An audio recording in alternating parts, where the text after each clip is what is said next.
এটা একটা বিধায়ক, তার তো দায়িত্ব, ওই বিধানসভা সে বিধায়ক, তো তার সুখে দুঃখে তো মানুষের সাথ দেওয়ার জন্য তাকে ভোট দিয়েছে। সে যদি সাধারণ মানুষের সাথ না দেয়, আমার ধর্মের দৃষ্টিকোণ থেকে নওশাদ ধরা পড়বে কিয়ামতের দিনে। আর দেশের সংবিধান অনুযায়ী এটা তো উচিত, মানবতাই তো এটা। অতএব সেই কাজ করছে তো আমার ভালো লাগছে, আমি তো গর্বিত যে আমার ভাই 8-10টা বিধায়কের মতো নয়। আজকে সব বলছে একে তাড়াবে, বলছে ওকে তাড়াবে। আর নওশাদ কি বলছে যে এটা সংযোজন হচ্ছে, সংশোধন হচ্ছে। অনেক লোক মারা গেছে, তাদের নাম বাদ যাবে, যারা নতুন ভোটার হয়েছে নাম ঢুকবে। এইটাই হচ্ছে ব্যাপার। এবারে হ্যাঁ, যদি জুলুম করে তার জন্যে নওশাদ তো বলছে যে তারা আপনি 1 কপি ফর্ম নিয়ে রাখুন, এইভাবে তো কেউ বুঝাচ্ছে না। তাহলে সেই জায়গায় নওশাদ এই অসময়ে ভাঙনের মানুষের পাশে সবসময় ছিল, আজও আছে। আমাকে দেখে বড় ভালো লাগছে।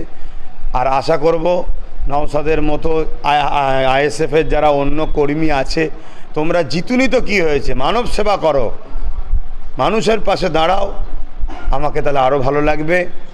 সবাই দাঁড়াবে এটা আশা রাখছি, আশা করছি তারাও দাঁড়াচ্ছে। এবার নওশাদ একটা এমএলএ হিসাবে তার খবরটাই তো ছড়াচ্ছে, বাকি খবরটাই তো ছড়াচ্ছে না, কেন নওশাদের কর্মীরা নওশাদের মতনই হবে।